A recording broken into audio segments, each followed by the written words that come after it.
Chapter 5. Specialized Knowledge. Personal Experiences or Observations. The fourth step toward riches. There are two kinds of knowledge. One is general, the other is specialized. General knowledge, no matter how great in quantity or variety it may be, is of but little use in the accumulation of money. The faculties of great universities possess, in the aggregate, practically every form of general knowledge known to civilization. Most of the professors have but little or no money. They specialize on teaching knowledge, but they do not specialize on the organization or the use of knowledge. Knowledge will not attract money unless it is organized and intelligently directed through practical plans of action to the definite end of accumulation of money. Lack of understanding of this fact has been the source of confusion to millions of people who falsely believe that knowledge is power. It is nothing of the sort. Knowledge is only potential power. It becomes power only when, and if, it is organized into definite plans of action and directed to a definite end. This missing link in all systems of education known to civilization today may be found in the failure of educational institutions to teach their students how to organize and use knowledge after they acquire it. Many people make the mistake of assuming that because Henry Ford had but little schooling, he is not a man of education. Those who make this mistake do not know Henry Ford, nor do they understand the real meaning of the word educate. That word is derived from the Latin word educo, meaning to educe, to draw out, to develop from within. An educated man is not, necessarily, one who has an abundance of general or specialized knowledge. An educated man is one who has so developed the faculties of his mind that he may acquire anything he wants, or its equivalent, without violating the rights of others. Henry Ford comes well within the meaning of this definition. During the war, a Chicago newspaper published certain editorials in which, among other statements, Henry Ford was called an ignorant pacifist. Mr. Ford objected to the statements and brought suit against the paper for libeling him. When the suit was tried in the courts, the attorneys for the paper pleaded justification and placed Mr. Ford himself on the witness stand for the purpose of proving to the jury that he was ignorant. The attorneys asked Mr. Ford a great variety of questions, all of them intended to prove, by his own evidence, that, while he might possess considerable specialized knowledge pertaining to the manufacture of automobiles, he was, in the main, ignorant. Mr. Ford was plied with such questions as the following: Who was Benedict Arnold? And how many soldiers did the British send over to America to put down the rebellion in 1776? In answer to the last question, Mr. Ford replied, I do not know the exact number of soldiers the British sent over, but I have heard that it was a considerably larger number that ever went back. Finally, Mr. Ford became tired of this line of questioning, and in reply to a particularly offensive question, he leaned over, pointed his finger at the lawyer who had asked the question, and said, If you should really want to answer the foolish question you have just asked, or any of the other questions you have been asking me, let me remind you that I have a row of electric push buttons on my desk, and by pushing the right button, I can summon to my aid men who can answer any question I desire to ask concerning the business to which I am devoting most of my efforts. Now, will you kindly tell me why I should clutter up my mind with general knowledge for the purpose of being able to answer questions when I have men around me who can supply any answer I require? There certainly was good logic to that reply. That answer floored the lawyer. Every person in the courtroom realized it was the answer, not of an ignorant man, but of a man of education. Any man is educated who knows where to get knowledge when he needs it, and how to organize that knowledge into definite plans of action. Through the assistance of his mastermind group, Henry Ford had at his command all the specialized knowledge he needed to enable him to become one of the wealthiest men in America, It was not essential that we have this knowledge in his own mind. Surely no person who has sufficient inclination and intelligence to read a book of this nature can possibly miss the significance of this illustration.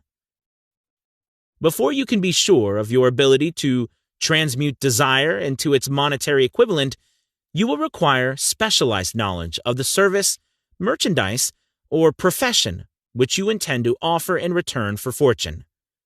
Perhaps you may need much more specialized knowledge than you have the ability or inclination to acquire, and if this should be true, you may bridge your weakness through the aid of your mastermind group.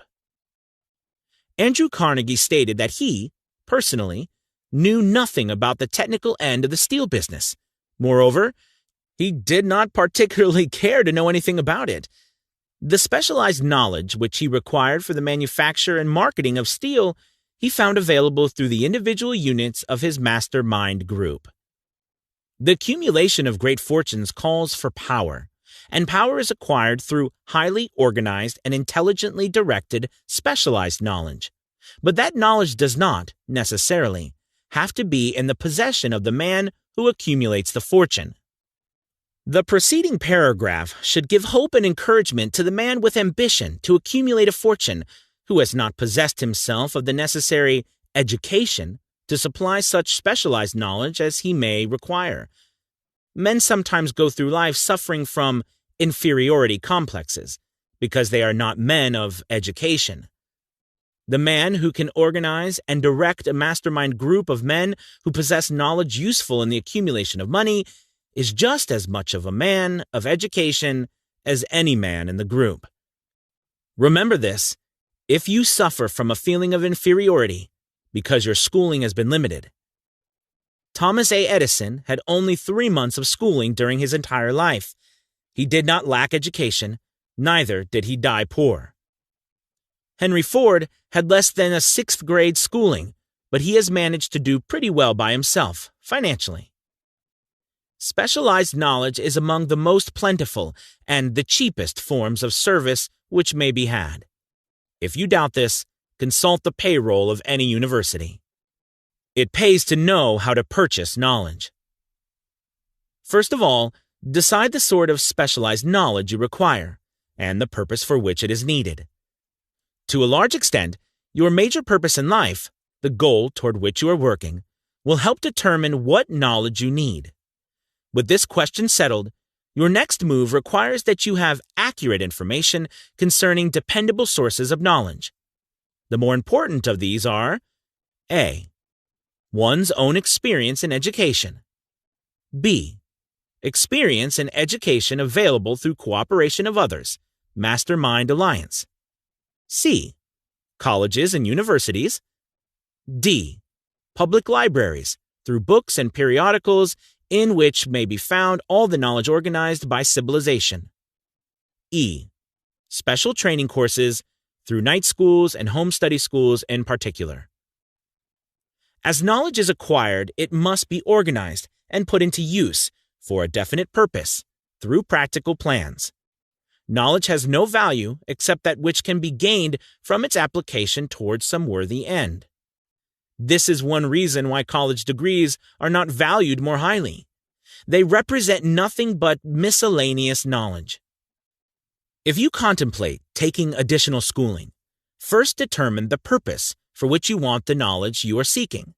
Then learn where this particular sort of knowledge can be obtained from reliable sources.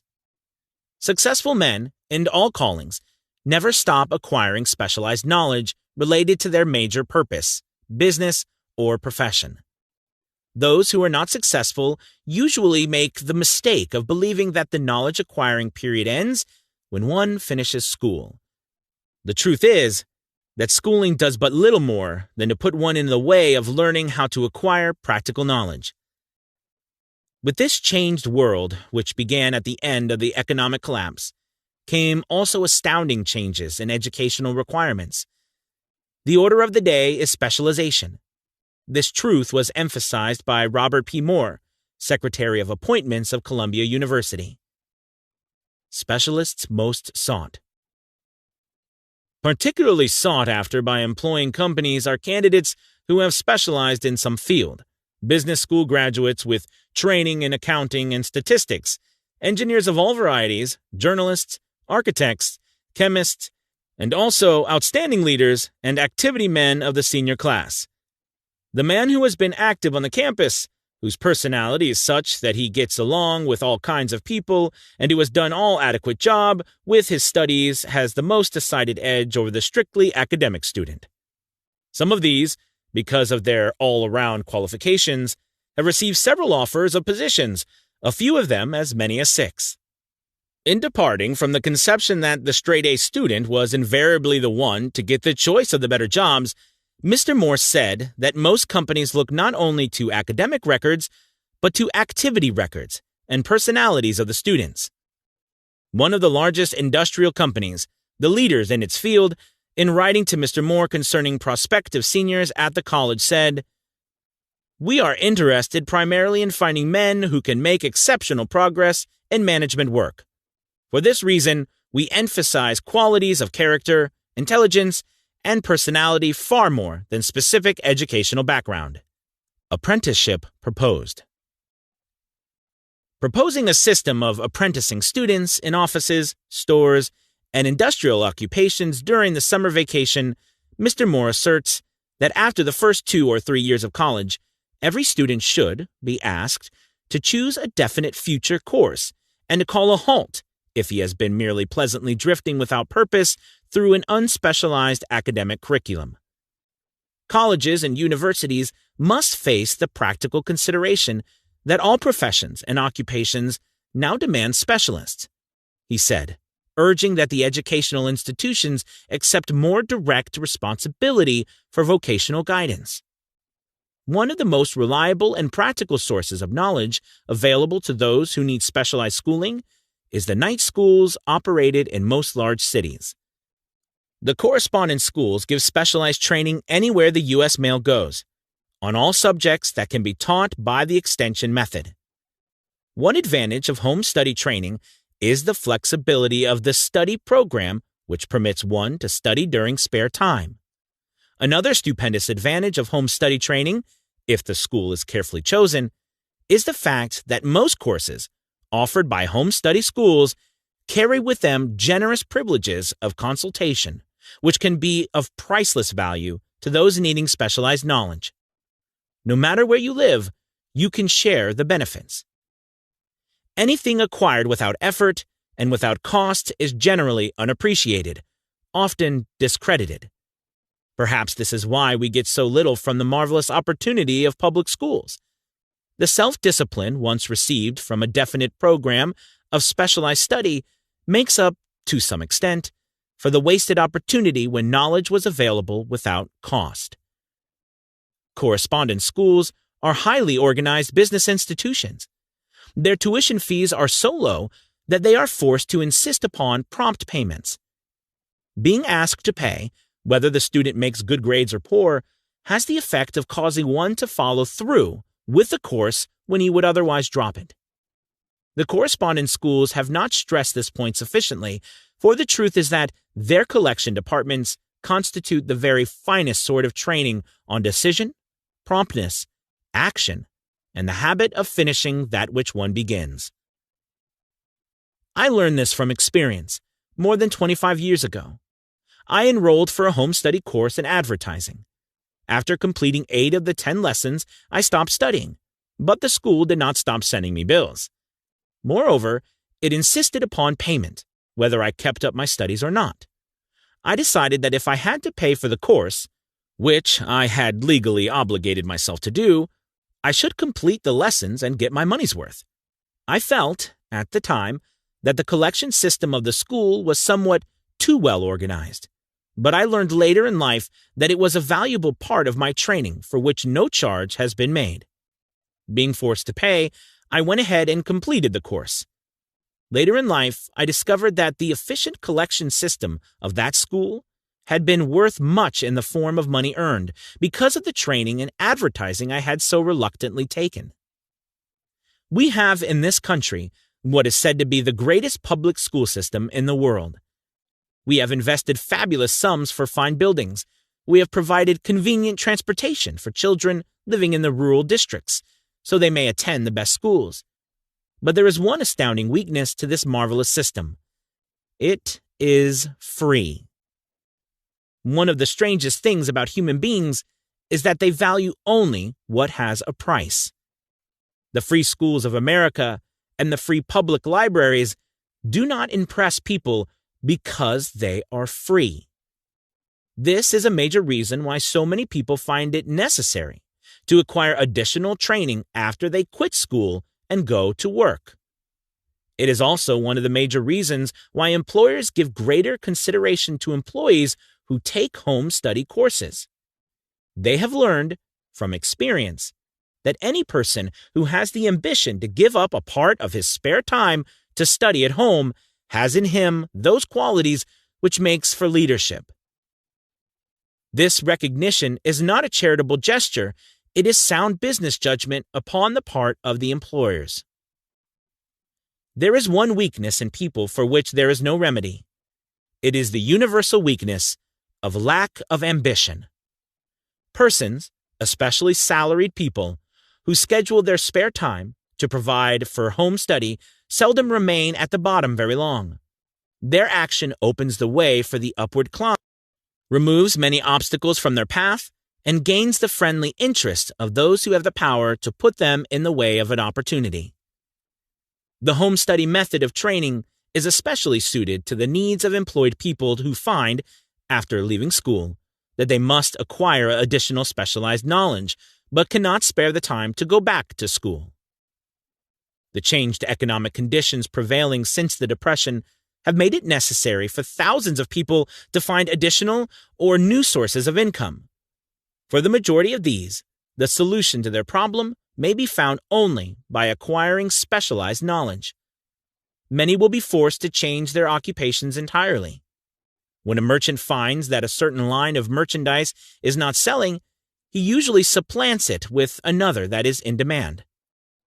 The person whose business is that of marketing personal services must also be an efficient merchant. If his services do not bring adequate returns in one occupation, he must change to another, where broader opportunities are available. Stewart Austin Weir prepared himself as a construction engineer and followed this line of work until the Depression limited his market to where it did not give him the income he required. He took inventory of himself, decided to change his profession to law, went back to school, and took special courses by which he prepared himself as a corporation lawyer. Despite the fact that the Depression had not ended, he completed his training, passed the bar examination, and quickly built a lucrative law practice in Dallas, Texas. In fact, he is turning away clients. Just to keep the record straight, and to anticipate the alibis of those who will say, "I couldn't go to school because I have a family to support," or "I'm too old," I will add the information that Mr. Weir was past 40 and married when he went back to school. Moreover, by carefully selecting highly specialized courses in colleges best prepared to teach the subjects chosen, Mr. Weir completed in 2 years the work for which the majority of law students require 4 years. It pays to know how to purchase knowledge. The person who stops studying merely because he has finished school is forever hopelessly doomed to mediocrity, no matter what may be his calling. The way of success is the way of continuous pursuit of knowledge. Let us consider a specific instance. During the Depression, a salesman in a grocery store found himself without a position. Having had bookkeeping experience, he took a special course in accounting, familiarized himself with all the latest bookkeeping and office equipment, and went into business for himself. Starting with the grocer for whom he had formerly worked, he made contracts with more than 100 small merchants to keep their books at a very nominal monthly fee. His idea was so practical that he soon found it necessary to set up a portable office in a light delivery truck, which he equipped with modern bookkeeping machinery. He now has a fleet of these bookkeeping offices on wheels and employs a large staff of assistants, thus providing small merchants with accounting service equal to the best that money can buy at a very nominal cost. Specialized knowledge plus imagination were the ingredients that went into this unique and successful business. Last year, the owner of that business paid an income tax of almost 10 times as much as was paid by the merchant for whom he worked when the Depression forced upon him a temporary adversity which proved to be a blessing in disguise. The beginning of this successful business was an idea. Inasmuch as I had the privilege of supplying the unemployed salesman with that idea, I now assume the further privilege of suggesting another idea, which has within it the possibility of even greater income. Also, the possibility of rendering useful service to thousands of people who badly need that service. The idea was suggested by the salesman who gave up selling and went into the business of keeping books on a wholesale basis. When the plan was suggested as a solution of his unemployment problem, he quickly exclaimed, "I like the idea, but I would not know how to turn it into cash." In other words, he complained he would not know how to market his bookkeeping knowledge after he acquired it. So, that brought up another problem which had to be solved. With the aid of a young woman typist, clever at hand lettering, and who could put the story together, a very attractive book was prepared, describing the advantages of the new system of bookkeeping. The pages were neatly typed and pasted in an ordinary scrapbook, which was used as a silent salesman with which the story of this new business was so effectively told that its owner soon had more accounts than he could handle. There were thousands of people all over the country who need the services of a merchandising specialist capable of preparing an attractive brief for use in marketing personal services. The aggregate annual income from such a service might easily exceed that received by the largest employment agency, and the benefits of the service might be made far greater to the purchaser than any to be obtained from an employment agency. The idea here described was born of necessity, to bridge an emergency which had to be covered, but it did not stop by merely serving one person. The woman who created the idea has a keen imagination. She saw in her newly born brainchild the making of a new profession, one that is destined to render valuable service to thousands of people who need practical guidance in marketing personal services. Spurred to action by the instantaneous success of her first prepared plan to market personal services, this energetic woman turned next to the solution of a similar problem for her son, who had just finished college, but had been totally unable to find a market for his services. The plan she originated for his use was the finest specimen of merchandising of personal services I've ever seen. When the planned book had been completed, it contained nearly 50 pages of beautifully typed, properly organized information telling the story of her son's native ability, schooling, personal experiences, and a great variety of other information, too extensive for description. The planned book also contained a complete description of the position her son desired, together with a marvelous word picture of the exact plan he would use in filling the position. The preparation of the plan book required several weeks' labor, during which time its creator sent her son to the public library almost daily to procure data needed in selling his services to best advantage.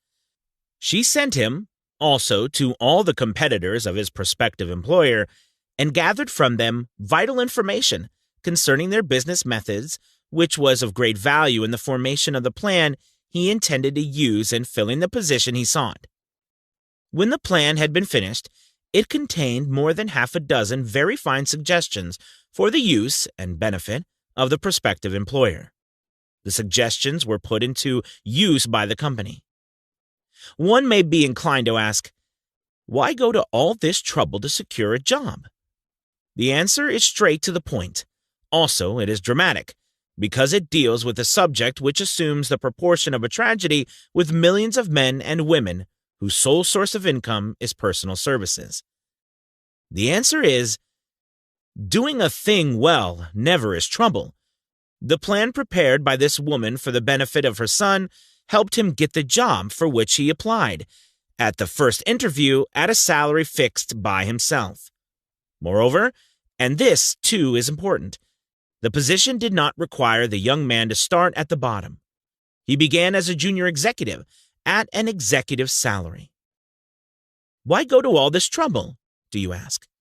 Well, for one thing, the planned presentation of this young man's application for a position clipped off no less than 10 years of time he would have required to get to where he began, had he started at the bottom and worked his way up.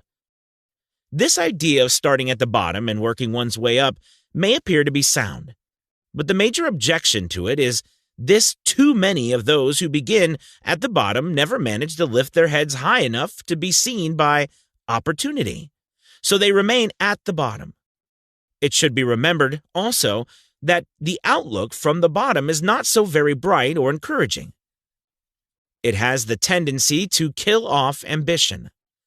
We call it getting into a rut, which means that we accept our fate because we form the habit of daily routine, a habit that finally becomes so strong we cease to try to throw it off. And that is another reason why it pays to start 1 or 2 steps above the bottom. By so doing, one forms the habit of looking around, of observing how others get ahead, of seeing opportunity, and of embracing it without hesitation. Dan Halpin is a splendid example of what I mean. During his college days, he was a manager of the famous 1930 National Championship Notre Dame football team, when he was under the direction of the late Knute Rockne. Perhaps he was inspired by the great football coach to aim high and not mistake temporary defeat for failure, just as Andrew Carnegie, the great industrial leader, inspired his young business lieutenants to set high goals for themselves. At any rate, young Halpin finished college at a mighty unfavorable time, when the Depression had made jobs scarce.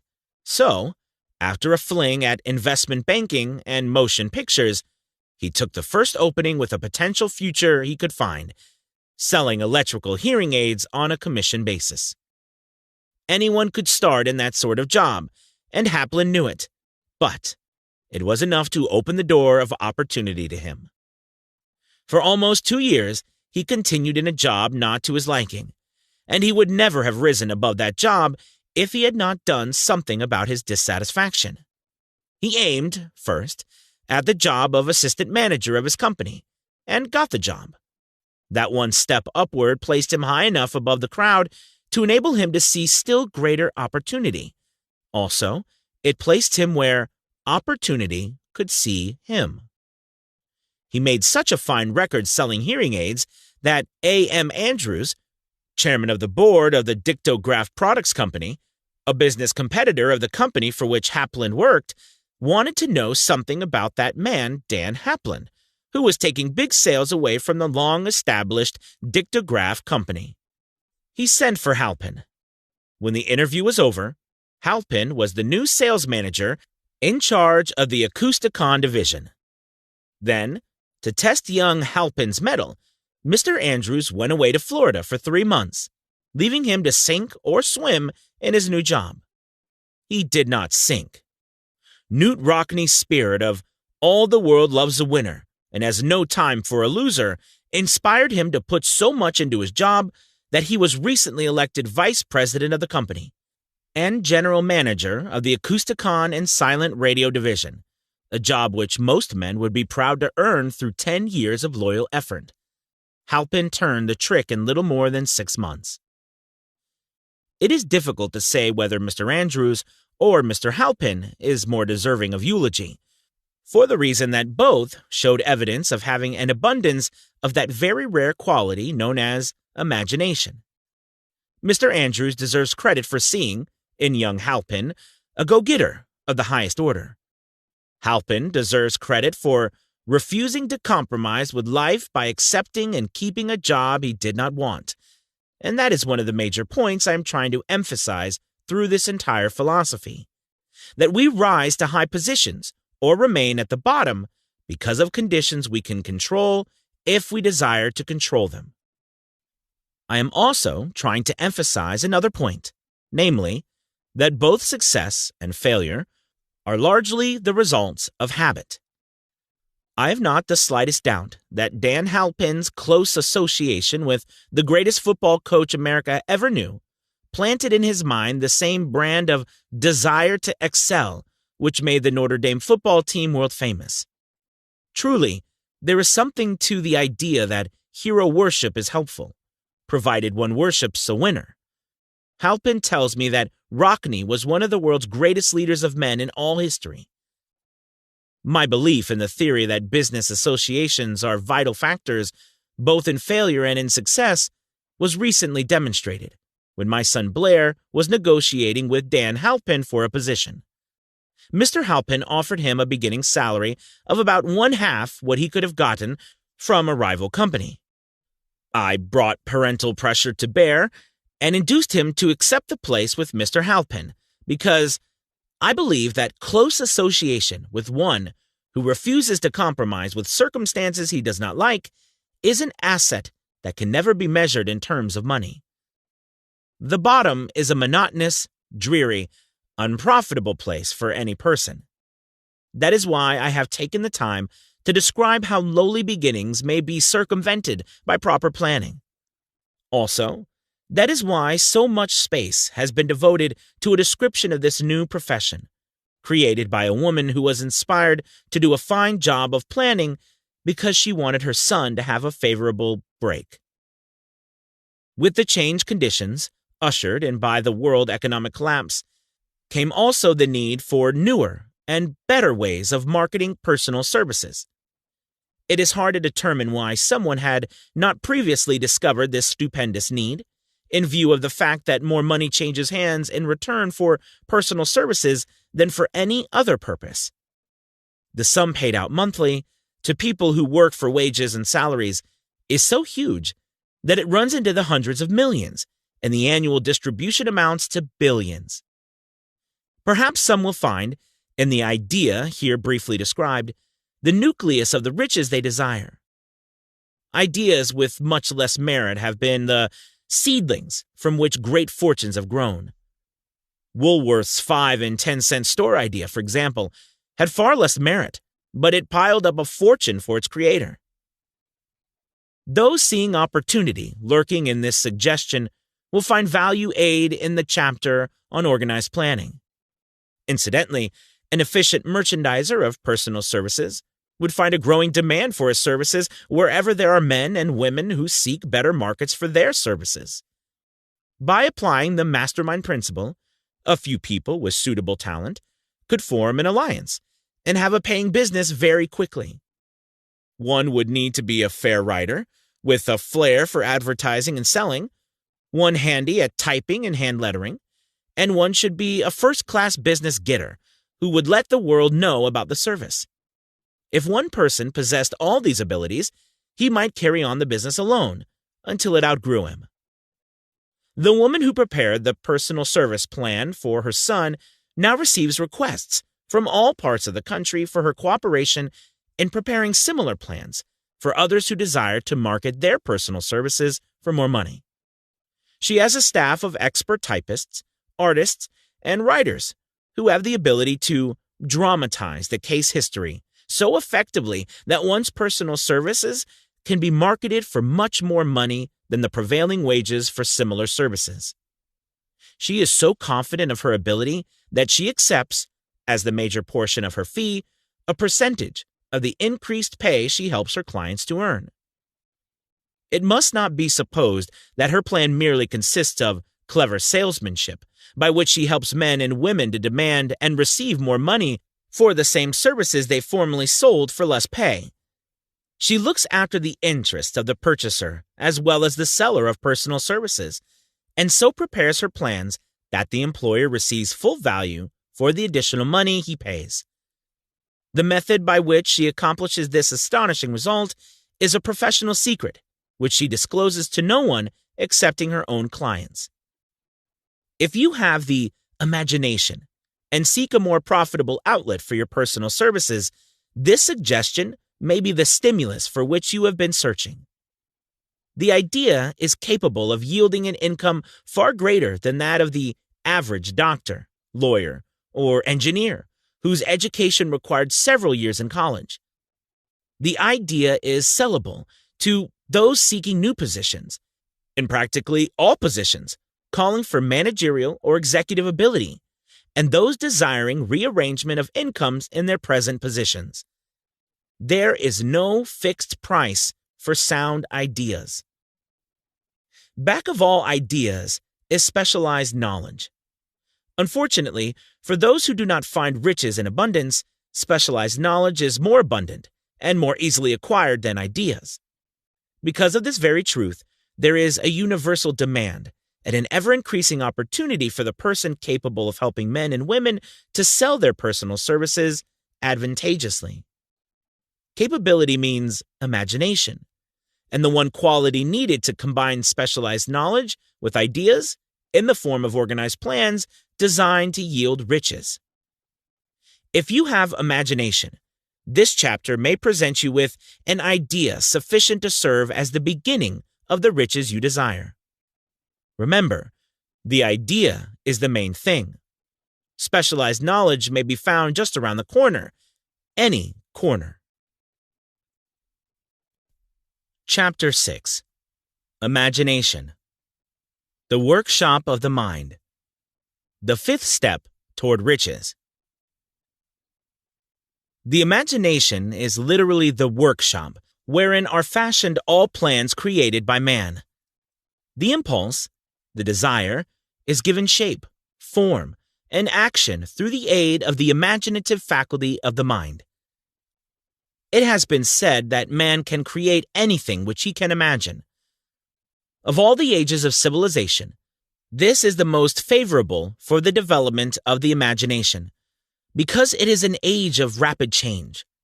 On every hand, one may contact stimuli which develop the imagination. Through the aid of his imaginative faculty, man has discovered and harnessed more of nature's forces during the past 50 years than during the entire history of the human race, previous to that time. He has conquered the air so completely that the birds are a poor match for him in flying.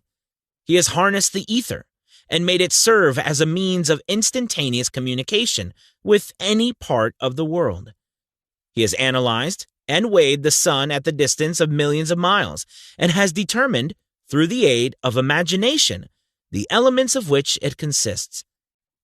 He has discovered that his own brain is both a broadcasting and a receiving station for the vibration of thought, and he is beginning now to learn how to make practical use of this discovery.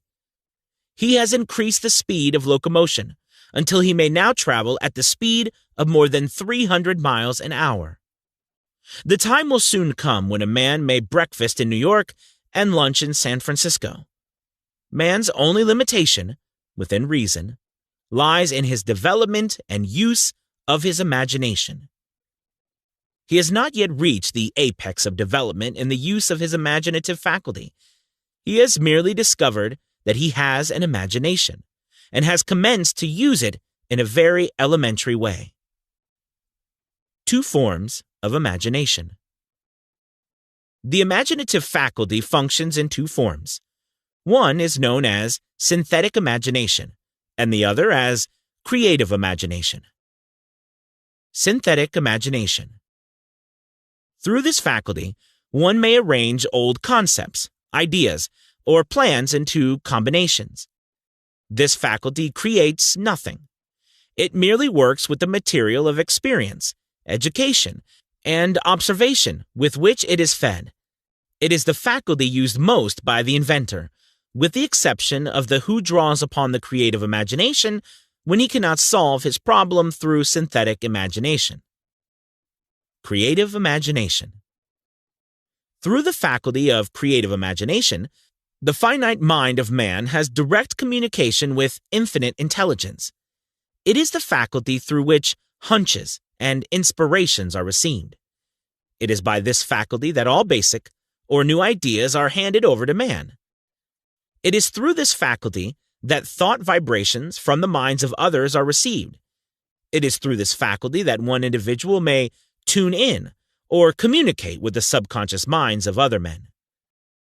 The creative imagination works automatically in the manner described in subsequent pages. This faculty functions only when the conscious mind is vibrating at an exceedingly rapid rate, as, for example, when the conscious mind is stimulated through the emotion of a strong desire. The creative faculty becomes more alert, more receptive to vibrations from the sources mentioned, in proportion to its development through use. This statement is significant. Ponder over it before passing on. Keep in mind as you follow these principles that the entire story of how one may convert desire into money cannot be told in one statement. The story will be complete only when one has mastered, assimilated, and begun to make use of all the principles. The great leaders of business, industry, finance, and the great artists, musicians, poets, and writers became great because they developed the faculty of creative imagination. Both the synthetic and creative faculties of imagination become more alert with use, just as any muscle or organ of the body develops through use. Desire is only a thought, an impulse. It is nebulous and ephemeral. It is abstract and of no value until it has been transformed into its physical counterpart. While the synthetic imagination is one which will be used most frequently in the process of transforming the impulse of desire into money, you must keep in mind the fact that you may face circumstances and situations which demand use of the creative imagination as well. Your imaginative faculty may have become weak through inaction. It can be revived and made alert through use. This faculty does not die, though it may become quiescent through lack of use. Center your attention, for the time being, on the development of the synthetic imagination, because this is the faculty which you will use more often in the process of converting desire into money. Transformation of the intangible impulse of desire into the tangible reality of money calls for the use of a plan or plans. These plans must be formed with the aid of the imagination, and mainly with the synthetic faculty. Read the entire book through, then come back to this chapter, and begin at once to put your imagination to work on the building of a plan, or plans, for the transformation of your desire into money. Detailed instructions for the building of plans have been given in almost every chapter. Carry out the instructions best suited to your needs. Reduce your plan to writing, if you have not already done so. The moment you complete this, you will have definitely given concrete form to the intangible desire. Read the preceding sentence once more. Read it aloud, very slowly, and as you do, remember that the moment you reduce the statement of your desire and a plan for its realization to writing, you have actually taken the first step of a series of steps, which will enable you to convert the thought into its physical counterpart. The earth on which you live, you, yourself, and every other material thing are the result of evolutionary change, through which microscopic bits of matter have been organized and arranged in an orderly fashion. Moreover, and this statement is of a stupendous importance, this earth, every one of the billions of individual cells of your body, and every atom of matter, began as an intangible form of energy. Desire is thought impulse. Thought impulses are forms of energy. When you begin with the thought impulse, desire, you accumulate money. You are drafting it into your service the same stuff that nature used in creating this earth, and every material form in the universe, including the body and brain in which the thought impulses function. As far as science has been able to determine, the entire universe consists of but two elements, matter and energy. Through the combination of energy and matter has been created everything perceptible to man, from the largest star which floats in the heavens down to and including man himself. You are now engaged in the task of trying to profit by nature's method. You are, sincerely and earnestly we hope, trying to adapt yourself to nature's laws by endeavoring to convert desire into its physical or monetary equivalent. You can do it. It has been done before. You can build a fortune through the aid of laws which are immutable. But first, you must become familiar with these laws and learn to use them. Through repetition and by approaching the description of these principles from every conceivable angle, the author hopes to reveal to you the secret through which every great fortune has been accumulated.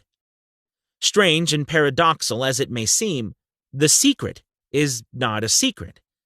Nature herself advertises it in the earth on which we live, the stars, the planets suspended within our view, in the elements above and around us, in every blade of grass, and every form of life within our vision.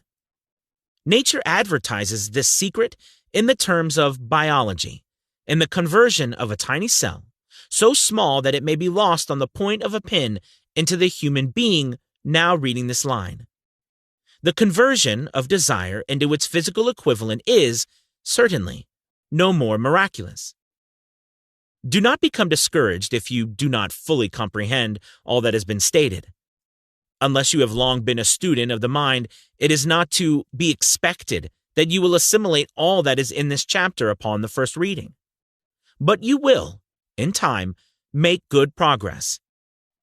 The principles which follow will open the way for understanding of imagination. Assimilate that which you understand as you read this philosophy for the first time.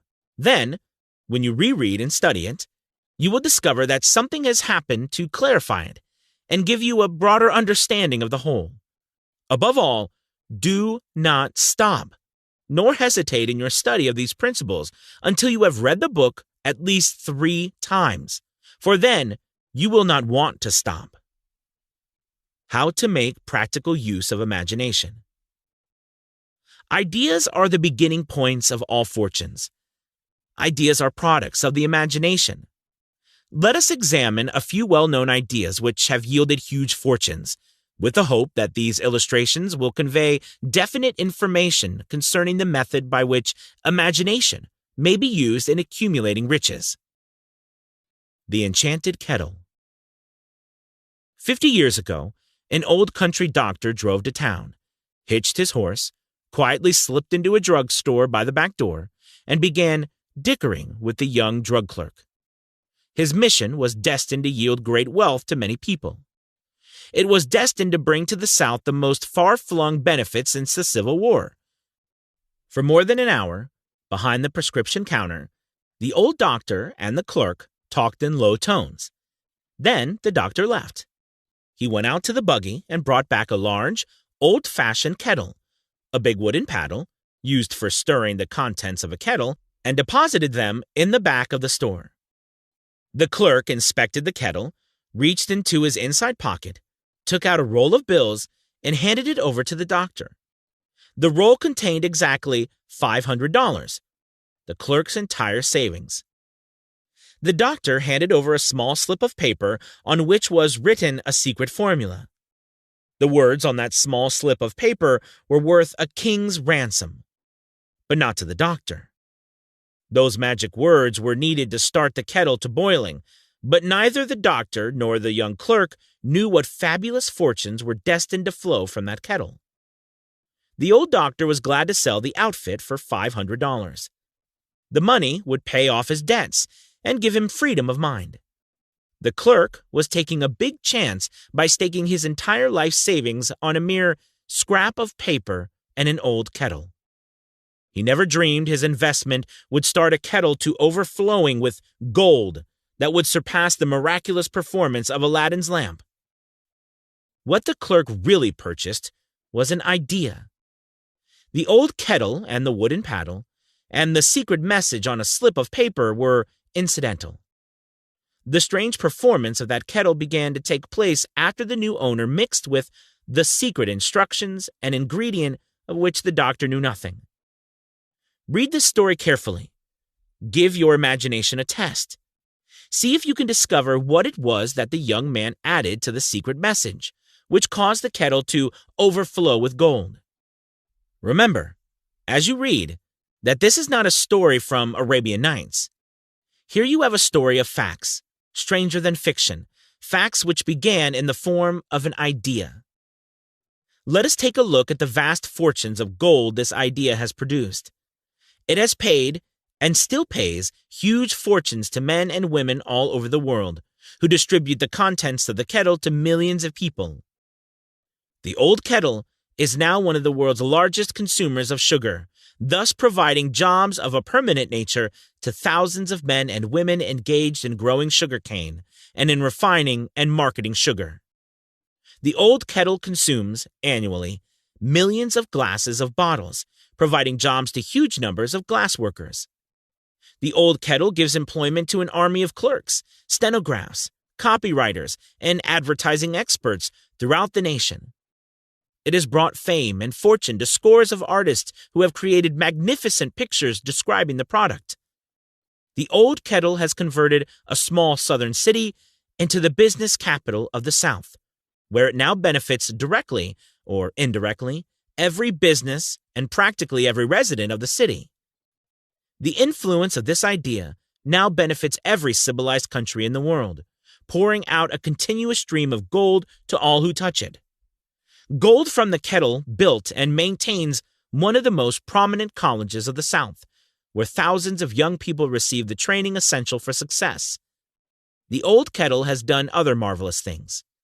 All through the World Depression, when factories, banks, and business houses were folding up and quitting by the thousands, the owner of this enchanted kettle went marching on, giving continuous employment to an army of men and women all over the world, and paying out extra portions of gold to those who, long ago, had faith in the idea.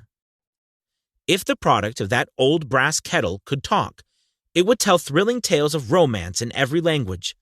Romances of love, romances of business, romances of professional men and women who are daily being stimulated by it. The author is sure of at least one such romance, for he was a part of it, and it all began not far from the very spot on which the drug clerk purchased the old kettle. It was here that the author met his wife, and it was she who first told him of the enchanted kettle. It was the product of that kettle they were drinking when he asked her to accept him for better or worse. Now that you know the content of the enchanted kettle is a world-famous drink, it is fitting that the author confess that the home city of the drink supplied him with a wife, also that the drink itself provides him with stimulation of thought without intoxication, and thereby it serves to give the refreshment of mind which an author must have to do his best work. Whoever you are, wherever you may live, whatever occupation you may be engaged in, just remember in the future, every time you see the words Coca-Cola, that its vast empire of wealth and influence grew out of a single idea, and that the mysterious ingredient the drug clerk, Asa Candler, mixed with the secret formula was imagination. Stop and think of that for a moment. Remember, also, that the 13 steps to riches, described in this book, were the media through which the influence of Coca-Cola has been extended to every city, town, village, and crossroads of the world, and that any idea you may create, as aloof and mysterious as Coca-Cola, has the possibility of duplicating the stupendous record of this worldwide thirst killer. Truly, thoughts are things, and their scope of operation is the world itself. What I would do if I had $1 million. This story proves the truth of that old saying, where there's a will, there is a way. It was told to me by that beloved educator and clergyman, the late Frank W. Gonzalez, who began his preaching career in the Stockyards region of South Chicago. While Dr. Gonzalez was going through college, he observed many defects in our educational system, defects which he believed he could correct, if he were the head of a college. His deepest desire was to become the directing head of an educational institution in which young men and women would be taught to learn by doing. He made up his mind to organize a new college in which he could carry out his ideas without being handicapped by orthodox methods of education. He needed $1 million to put the project across. Where was he to lay his hands on so much a sum of money? That was the question that absorbed most of this ambitious young preacher's thought. But he couldn't seem to make any progress. Every night he took that thought to bed with him. He got up with it in the morning. He took it with him everywhere he went. He turned it over and over in his mind until it became a consuming obsession with him. $1 million is a lot of money. He recognized that fact, but he also recognized the truth that the only limitation in that which one sets up in one's own mind.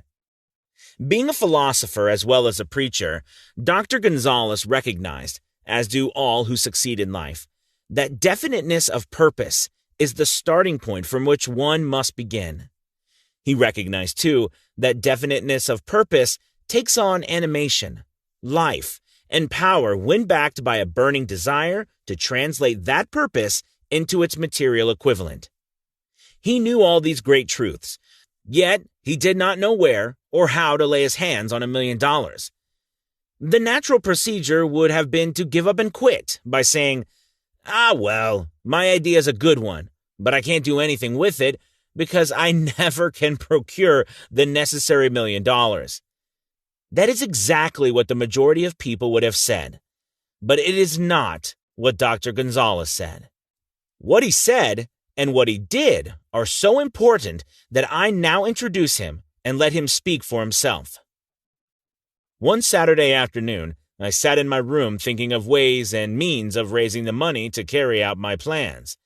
For nearly 2 years, I'd been thinking, but I had done nothing but think. The time had come for action. I made up my mind, then and there, that I would get the necessary $1 million within a week. How?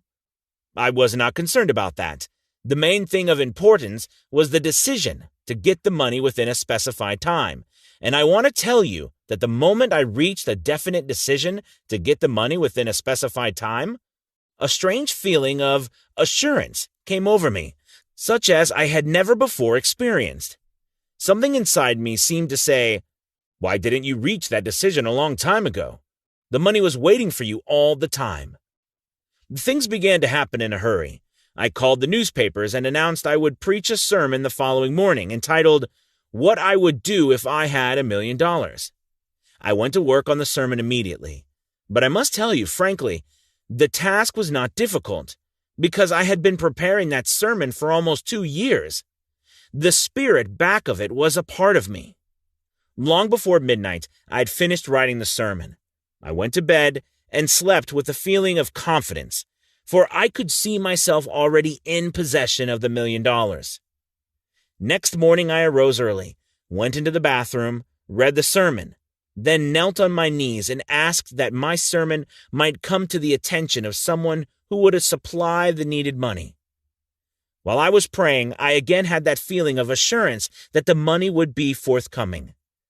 In my excitement, I walked out without my sermon and did not discover the oversight until I was in my pulpit and about ready to begin delivering it.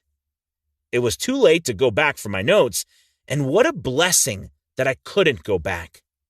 Instead, my own subconscious mind yielded the material I needed. When I arose to begin my sermon, I closed my eyes and spoke with all my heart and soul of my dreams. I not only talked to my audience, but I fancy I talked also to God. I told what I would do with $1 million if that amount were placed in my hands. I described the plan I had in my mind for organizing a great educational institution, where young people would learn to do practical things and at the same time develop their minds. When I had finished and sat down, a man slowly arose from his seat, about 3 rows from the rear, and made his way toward the pulpit. I wondered what he was going to do. He came into the pulpit, extended his hand, and said, "Reverend, I liked your sermon. I believe you can do everything you said you would if you had $1 million. To prove that I believe in you and your sermon, if you will come to my office tomorrow morning, I will give you the $1 million. My name is Philip D. Armour." Young Gonzalez went to Mr. Armour's office, and the $1 million was presented to him. With the money, he founded the Armour Institute of Technology. That is more money than the majority of preachers ever see in an entire lifetime. Yet the thought impulse back of the money was created the young preacher's mind in a fraction of a minute. The necessary $1 million came as a result of an idea. Back of the idea was a desire which young Gonzalez had been nursing in his mind for almost 2 years. Observe this important fact. He got the money within 36 hours, after he reached a definite decision in his own mind to get it, and decided upon a definite plan for getting it. There was nothing new or unique about young Gonzalez's vague thinking about $1 million and weakly hoping for it. Others before him, and many since his time, have had similar thoughts. But there was something very unique and different about the decision he reached on that memorable Saturday, when he put vagueness into the background and definitely said, "I will get that money within a week." God seems to throw himself on the side of a man who knows exactly what he wants, if he is determined to get just that. Moreover, the principle through which Dr. Gonzalez got his $1 million is still alive. It is available to you. This universal law is as workable today as it was when the young preacher made use of it so successfully. This book describes, step by step, the 13 elements of this great law and suggests how they may be put into use. Observe that Asa Candler and Dr. Frank Gonzalez had one characteristic in common. Both knew the astounding truth that ideas can be transmuted into cash through the power of definite purpose plus definite plans. If you are one of those who believe that hard work and honesty alone will bring riches, perish the thought. It is not true. Riches, when they come in huge quantities, are never the result of hard work. Riches come, if they come at all, in response to definite demands, based upon the application of definite principles, and not by chance or luck. Generally speaking, an idea is an impulse of thought that impels action by an appeal to the imagination. All master salesmen know that ideas can be sold where merchandise cannot. Ordinary salesmen do not know this. That is why they are ordinary. A publisher of books, which sell for a nickel, made a discovery that should be worth much to publishers generally. He learned that many people buy titles and not contents of books. By merely changing the name of one book that was not moving, his sales on that book jumped upward more than 1 million copies. The inside of the book was not changed in any way. He merely ripped off the cover bearing the title that did not sell and put on a new cover with a title that had box office value. That, as simple as it may seem, was an idea. It was imagination. There is no standard price on ideas. The creator of ideas makes his own price and, if he is smart, gets it. The moving picture industry created a whole flock of millionaires. Most of them were men who couldn't create ideas, but they had the imagination to recognize ideas when they saw them.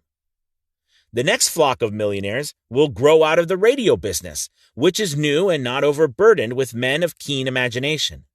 The money will be made by those who discover or create new and more meritorious radio programs and have the imagination to recognize merit and to give the radio listeners a chance to profit by it. The sponsor, that unfortunate victim who now pays the cost of all radio entertainment, soon will become idea conscious and demand something for his money. The man who beats the sponsor to the draw and supplies programs that render useful service is the man who will become rich in this new industry. Crooners and light chatter artists who now pollute the air with wisecracks and silly giggles will go the way of all light timbers, and their places will be taken by real artists who interpret carefully planned programs which have been designed to service the minds of men as well as provide entertainment. Here is a wide open field of opportunity screaming its protest at the way it's being butchered, because of lack of imagination and begging for rescue at any price. Above all, the thing that radio needs is new ideas. If this new field of opportunity intrigues you, perhaps you might profit by the suggestion that the successful radio programs of the future will give more attention to creating buyer audiences and less attention to listener audiences. Stated more plainly, The builder of radio programs who succeeds in the future must find practical ways to convert listeners into buyers. Moreover, the successful producer of radio programs in the future must key his features so that he can definitely show its effect upon the audience. Sponsors are becoming a bit weary of buying glib selling talks based upon statements gabbed out of thin air. They want, and in the future will demand, indisputable proof that the Who Sit program not only gives millions of people the silliest giggle ever, but that the silly giggler can sell merchandise. Another thing that might as well be understood by those who contemplate entering this new field of opportunity: radio advertising is going to be handled by an entirely new group of advertising experts, separate and distinct from the old-time newspaper and magazine advertising agency men. The old-timers in the advertising game cannot read the modern radio scripts because they have been schooled to see ideas. The new radio technique demands men who can interpret ideas from a written manuscript in terms of sound. It costs the author a year of hard labor and many thousands of dollars to learn this. Radio, right now, is about where the moving pictures were when Mary Pickford and her curls first appeared on the screen. There is plenty of room in radio for those who can produce or recognize ideas. If the foregoing comment on opportunities of radio has not started your idea factory to work, you had better forget it. Your opportunity is in some other field. If the comment intrigued you in the slightest degree, then go further into it, and you may find the one idea you need to round out your career. Never let it discourage you if you have no experience in radio. Andrew Carnegie knew very little about making steel. I have Carnegie's own word for this, but he made practical use of two of the principles described in this book and made the steel business yield him a fortune. The story of practically every great fortune starts with the day when a creator of ideas and a seller of ideas got together and worked in harmony. Carnegie surrounded himself with men who could do all that he could not do, men who created ideas and men who put ideas into operation, and made himself and the others fabulously rich. Millions of people go through life hoping for favorable breaks.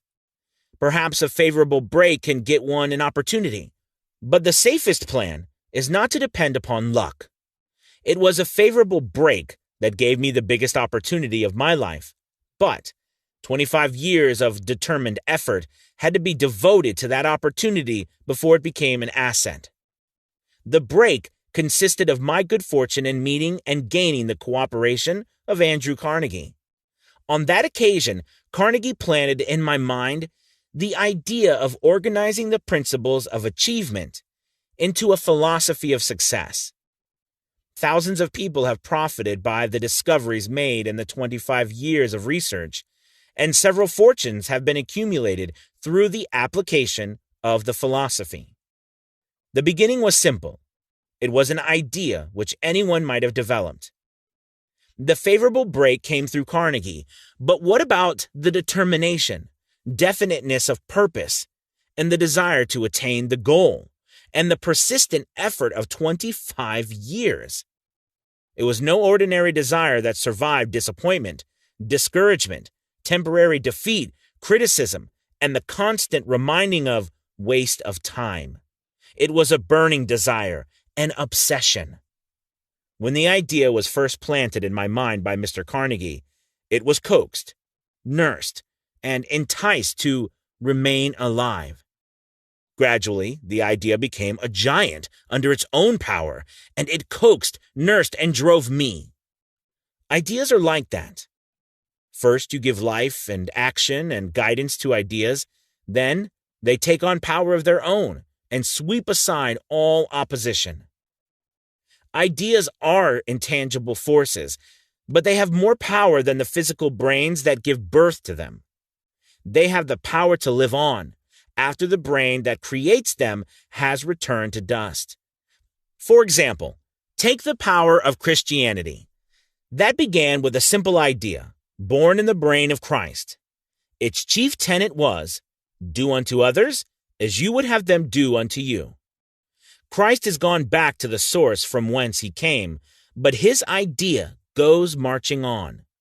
Someday it may grow up and come into its own. Then it will have fulfilled Christ's deepest desire. The idea has been developing only 2,000 years. Give it time. Success requires no explanations. Failure permits no alibis.